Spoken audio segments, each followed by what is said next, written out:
Frunk from WOKEBY, and today I want to show you how to install our new frunk for the BMW iX1.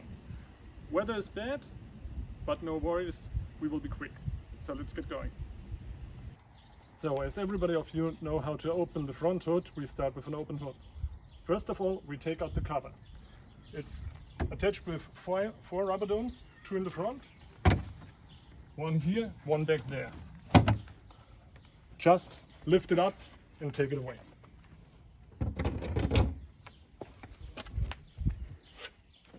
Now we install our frunk in the same rubber domes as we used before. So we gently place it on these rubber domes, and then all we do is just pushing it hard down so that they snap into place. And you hear and notice once they're snapped into place. And it's as simple as that. This is it. This is the whole installation process.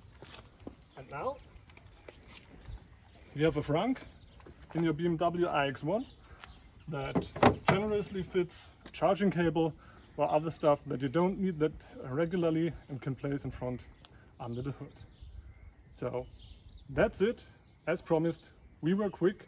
The weather is bad, but we stayed dry long enough. Installation complete. See you in the next video. Bye.